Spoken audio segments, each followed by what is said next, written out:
Episode 726 कारण की करिश्मा ये स्टोरी मेरे चैनल एडिशन पर अपलोड किए गया है। चलिए शुरू करते हैं। उन दोनों के बीच में मुकाबला हो सकता है। इसी वजह से जहरीले विनाश दल के लीडर ने करण को मारने की बात की, क्योंकि करण ने उसके लोगों को भी मारा था। मगर ये सुनकर सेन परिवार के पूर्वज ने अपनी शक्तियों को बिखरते हुए कहा, लवली करण हमारे परिवार का खास मेहमान है। अगर तुम उसके पास जाना चाहते हो तब तुम्हें सेन परिवार को अपना दुश्मन बनाना पड़ेगा, जो तुम्हारे लिए ज्यादा अच्छी बात नहीं है। ओह, तो तुम मुझे धमका रहे हो? नहीं समझा रहा हूँ, और समझदार ही तुम समझ सकते हो मैं तुम्हें क्या समझाना चाहता हूँ, पूर्वज ने गहरी आवाज में कहा। करण ने सेन परिवार की मोना का इलाज किया था। उनके साथ उसके अच्छे रिश्ते थे। शबाना भी आज सिर्फ उसी की वजह से यहाँ जिंदा खड़ी है। अगर करण न होता तो आज सेन परिवार का भविष्य अंधेरे में डूब जाता। वो करण को कुछ भी नहीं होने दे सकते थे। वो इतने बेशर्म नहीं थे जो अपने मसीहा को अपनी आंखों के सामने मरने दे। जहरीले विनाश दल का लीडर ये सुनकर कुछ खास खुश नहीं था। उसकी आंखें पूर्वज को मारने की तमन्ना साफ दर्शा रही थी। पर उसी समय वरुण सिंगला ने कहा, इस लड़के ने हमारे लोगों को भी मारा है, हमारे दल के काबिल योद्धा निकेत को मारा है। अगर तुम दोनों उसे मारने का मौका मुझे देना चाहते हो तब मैं शौक से इस मौके को पाना चाहूंगा। उसने इतना कहा ही था तभी 7 पहाड़ी दल के लीडर ने भी अपनी बात रखी।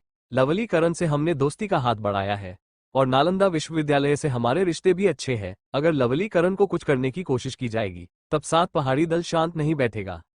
अपनी बात खत्म करके उन्होंने अपने शरीर से शक्तियां का तूफान निकालना शुरू कर दिया, मानो बता रहे हो कि वो किसी भी पल लड़ने के लिए तैयार है।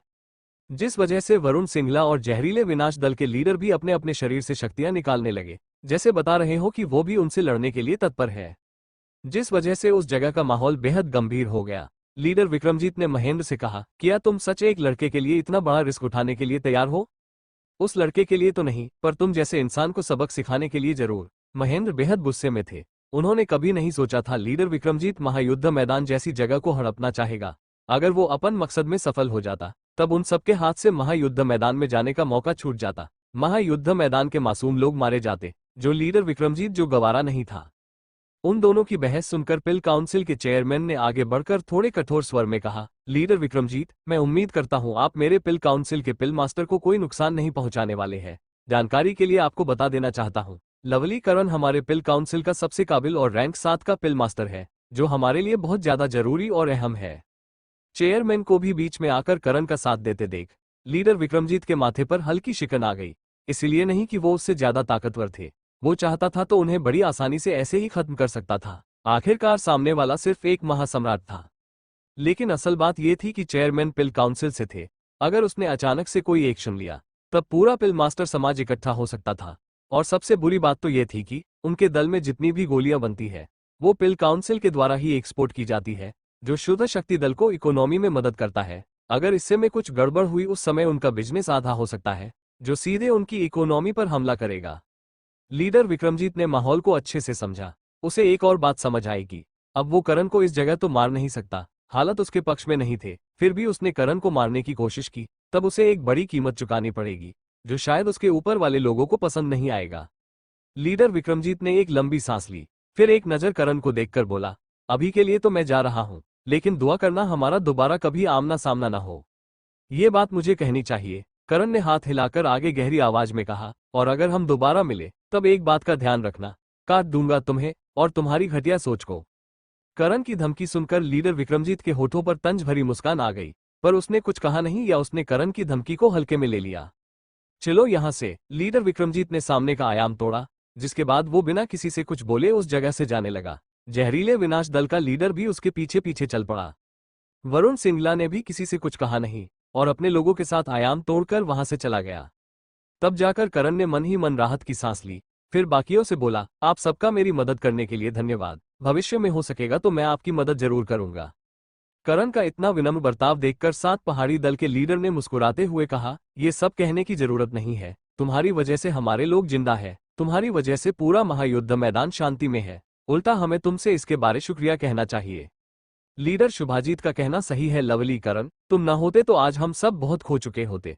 तुम्हारी इस मदद के लिए हम दिल से आभार व्यक्त करते हैं, लीडर महेंद्र ने कहा।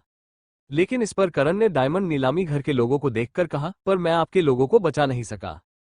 अब तुम हर किसी को बचा नहीं सकते हो लवली करण, दुनिया में आने से पहले उसके जाने की तारीख तय होती है, तुम्हें खुद को ब्लेम करने की जरूरत नहीं है, सारा शेख ने करण के पास आकर कहा। वो उसे बड़ी बड़ी आंखों से टुकुर टुकुर देख रही थी, मानो उसमें घुस ही जाएगी। जो ये देखकर शुभंकर का दिल जलने लगा। तभी करण ने कहा, वैसे शुभंकर मेरा पहले कोई दोस्त नहीं था, पर अब है, लेकिन सिर्फ आम दोस्त है, चड्डी पर वाला प्यार नहीं है हम में। ये सुनकर तो शुभंकर खुशी से उछल पड़ा। उसने करण को पीछे से पकड़कर उसके गाल पर पप्पी ले ली। फिर अपने बालों को संवारते हुए सारा शेख से बड़े स्टाइल में बोला, अब तो तुम्हें यकीन हो गया ना, लवली करण मेरा दोस्त है। पहले नहीं था ये भी कहा उसने। सारा शेख ने अपना मुंह बना लिया, जिस वजह से सबको हंसी आ गई। खैर, कुछ समय उनकी मस्ती देखने के बाद लीडर विक्रमजीत ने कहा, अब हमें चलना चाहिए करण, अपना ध्यान रखना, शुद्ध शक्ति दल इतना आसान नहीं है जितना वो है। मैं ख्याल रखूंगा। इस पर लीडर विक्रमजीत ने अपना सिर हिलाया, जिसके बाद उन्होंने अपने पास का आयाम तोड़ा और उस जगह से अपने श्रेष्ठों के साथ चले गए, क्योंकि इस जगह पर पहले से श्रेष्ठ भीम और पिल मास्टर गरवाम थे शबाना की सुरक्षा के लिए। थोड़ी देर बाद 7 पहाड़ी दल के लीडर भी करण से अलविदा कहकर चले गए। साथ में वो सुमित्रा और बचे हुए लोगों को भी अपने साथ ले गए। जिनके जाने के बाद कमान सेन मुस्कुराते हुए कहा, आगे की बात हम क्यों न हमारे घर पर कर ले। मैं उम्मीद करता हूँ लवली करण एक बार मेरी पोती मोना से जरूर मिलेंगे, वो तुम्हारी बहुत बड़ी फैन है। पिछली बार मैं तुम्हें उससे मिलवाने के लिए आया था, पर उस समय के हालात तो तुम जानते ही हो। हाँ ठीक है, करण ने सिर हिलाया, फिर चेयरमैन से बोला, आप भी हमारे साथ चलिए। चेयरमैन को यह सुनकर थोड़ा अजीब तो लगा, फिर भी उन्होंने अपना सिर हिला दिया। उसी समय करण के सामने राठी परिवार के मुखिया और चांद पैलेस की लीडर भी आ गई। हम भी तुम्हारा शुक्रिया करना चाहते हैं लवली करण।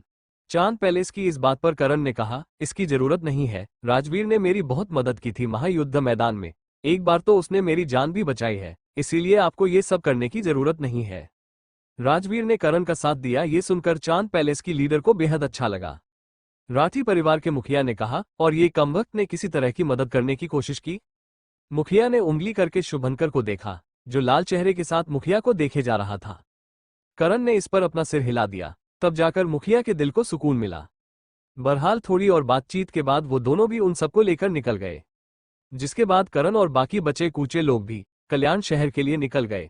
सब 9 टेल स्टील बीस्ट पर सवार होकर गए थे, जिस वजह से वो कुछ ही समय में कल्याण शहर में दाखिल हो गए और जल्दी ही सेन परिवार के महल के बाहर पहुंच गए, जहां सब आंगन में उतरे और अंदर जाने लगे। उसी समय कमान सेन ने 9 टेल स्टील के लिए खाने का इंतजाम करने के लिए विक्रम सेन को कह दिया। जिसके बाद वो सब महल के मैन हॉल में पहुंच गए। सब अपनी अपनी कुर्सी लेकर बैठ गए थे। उसी समय चेयरमैन ने कहा, किया हुआ लवली करण, क्या तुम हमसे कुछ जरूरी बात करना चाहते हो? कहीं तुम आने वाले मुकाबले के लिए तैयार तो नहीं हो? चेयरमैन और बाकी दोनों की आंखों में चमक आ गई। अगर करण ने उनकी तरफ से मुकाबले में भाग लिया, तब उनकी पिल काउंसिल और भी ज्यादा पॉपुलर हो जाएगी। मगर उनकी खुशी को तोड़ते हुए करण ने अपनी कलाई घुमाकर ढेर सारे इनसाइड पाषाण निकालकर रख दिए। आपकी शर्त के मुताबिक ये रहे इनसाइड पाषाण, और अब मेरे ऊपर आपका कोई कर्ज नहीं है। तीनों पहले तो ये सुनकर एक दूसरे को देखने लगे, फिर आंखें मसलकर करण को देखने लगे, और बीच बीच में वो इनसाइड पाषाण को भी देखते। उन्होंने कितने अरमान बनाए थे, कितने सपने बुने थे, पर इस लड़के ने एक झटके में उनकी खुशियों पर कैंची चला दी और उस चीज को सामने लाकर रख दिया जो असल में हासिल करना किसी के बस की नहीं था।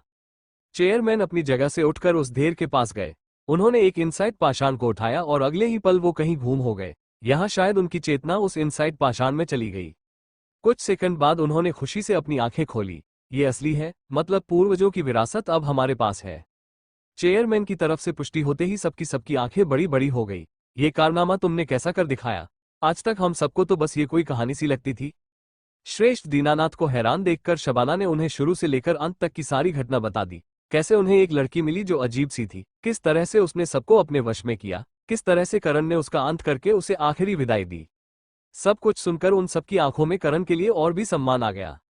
अपने दुश्मनों को मारना तो हर कोई कर लेता है, पर उनको मारने के बाद उनकी बॉडी की इज्जत नहीं करता। इंसान ये भूल जाता है कि वो एक असल मायनों में इंसान है, जिसे अपनी इंसानियत कभी नहीं भूलनी चाहिए। और तुम इसी तरह के अच्छे और सच्चे योद्धा हो। ये आवाज के लड़की की थी जो मायरा के साथ हॉल में आ रही थी। उसके साथ 2 अधेड़ उम्र के शख्स भी थे। दरअसल ये दोनों कोई और नहीं, मोना के माता पिता थे, और करण की तारीफ करने वाली खुद मोना। मोना को देखकर करण के होठों पर हल्की मुस्कान आ गई। अब तुम ठीक हो? तुमने मेरा इलाज किया था, मैं भला ठीक क्यों नहीं होती? और देखो, मैं अब महाप्रतापी भी बन गई हूँ। हाँ, पिल खाकर बनी हुई, पर मैं रोज अभ्यास करती हूँ। मोना बेहद खुश थी। उसकी आंखें करण के चेहरे से हट ही नहीं रही थी। उसे तो अब तक यकीन नहीं हो रहा था वो करण के सामने खड़ी है और करण ने उसका इलाज किया था। उसी समय उसे वो दिन भी याद आ गया जब करण उसके कमरे में चरण बनकर आया था और अपनी ही पेंटिंग देखकर खुद की ही बुराई कर रहा था। उस समय मोना को लगा था चरण को करण से जलन है, पर अब समझ आ रहा था वो खुद को महान मानता नहीं है और यही बात उसे महान बनाने का काम करती है। पर उसे एक बात का अफसोस था, जब वो करण से पहली बार मिली थी उस वक्त वो व्हील चेयर पर थी और आज करण व्हील चेयर पर है। उसने दुखी मन से कहा, मिस शनाया ने कहा था तुम्हारी रीढ़ की हड्डी टूट गई है, क्या इसमें हम तुम्हारी मदद कर सकते हैं? इस पर चेयरमैन ने भी कहा, हाँ करण, तुमने हमारे लिए बहुत कुछ किया है और तुम खुद एक माहिर वैद्य मास्टर हो, जैसी भी तुम्हारी मदद होगी हम जरूर करेंगे। हाँ मुझे मदद तो चाहिए, करण ने बेबसी से आगे कहा, मुझे क्या आप रैंक 8 की लाइफ बोन पिल का नुस्खा दिलवा सकते हैं? मुझे उसी की जरूरत है। रैंक 8 का नुस्खा? चेयरमैन और बाकियों का मुंह बंद सील गया। ये तो नामुमकिन सा है, हमारी काउंसिल सिर्फ रैंक 7 तक की है।